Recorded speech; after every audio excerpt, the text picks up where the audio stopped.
Hi everybody! Today I'm going to be showing you how to make these really cute seasonal decorative coasters. It's really easy and just in time for cocoa weather.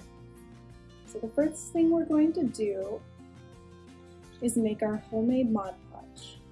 And I've already got a little bit of water in here. And all we need to do is add about the same amount of glue as we have water.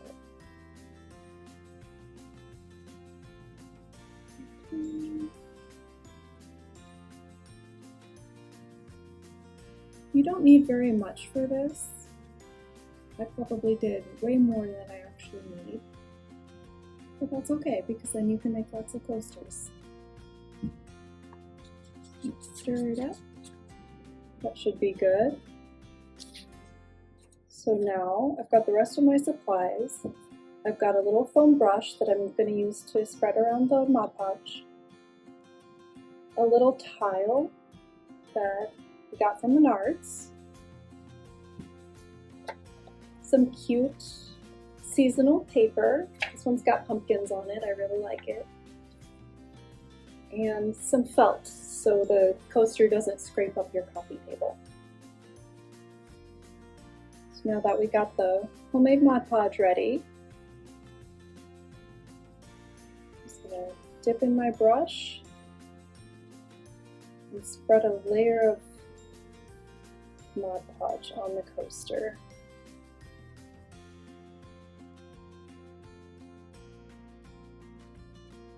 Make sure all of it gets covered.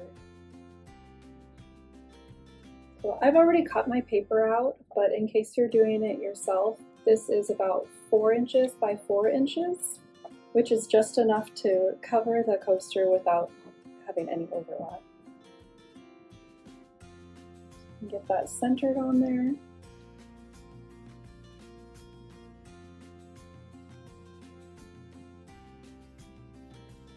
I'm going to press down on the edges too, because they tend to curl up a little bit, which is okay because we'll be doing more layers of Mod Podge after this.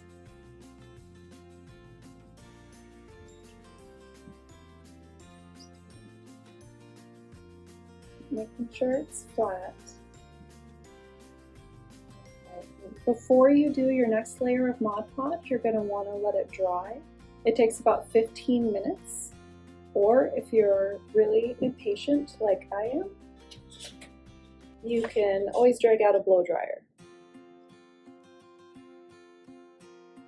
Right, now that my coaster's dry, I'm ready for the next layer of Mod Podge, which will be right over top the paper. And same thing, super easy. You don't want too much because we don't want our paper getting soggy and ripped, but just a thin layer to seal it up.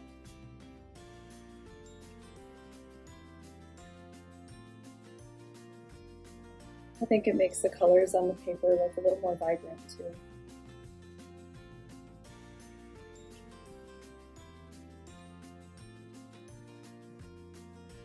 Alright, that was easy.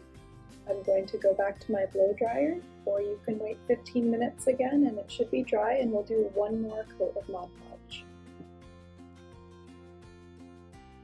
Alright, it's dry again. Now you have a couple choices. You can do another layer of Mod Podge if you like a more matte look. If you want it to be shiny, you can also, where did I put that? Oh, there it is, on the floor. You can also use clear glue and that will give you a shinier finish. So it's totally up to you, whichever you prefer. I kind of like the matte myself.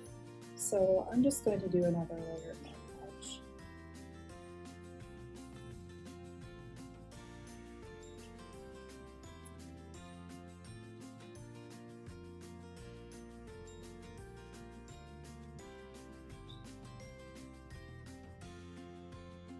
I got a little corner that just came up, but that's okay. You don't have to redo the whole thing or anything. Just get some extra glue on there once you notice it.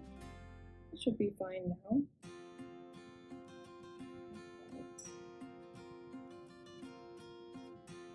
Now I'm going to go dry this again.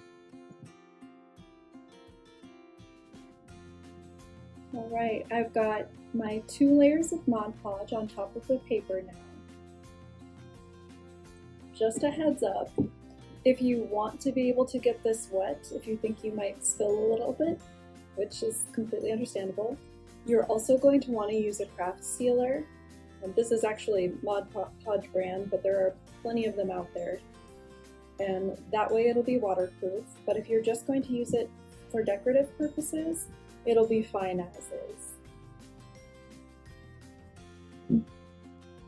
So now we're ready for the last step, which is to glue on your felt square. It'll be the same dimensions as your paper, so 4 inches by 4 inches. I'm just gonna flip over the tile here, grab my glue. You're gonna wanna just use glue, not the homemade Mod Podge on this. It needs a little more to stick. I'm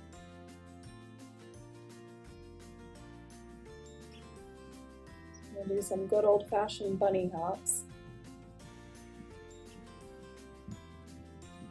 All the way around, not the very outside of the coaster because I don't want it to start seeping over, but kind of on the edge there. I don't know if you can see it or not.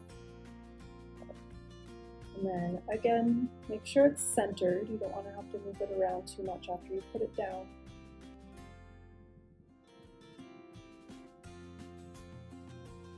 And then smooth it, make sure it's nice and flat.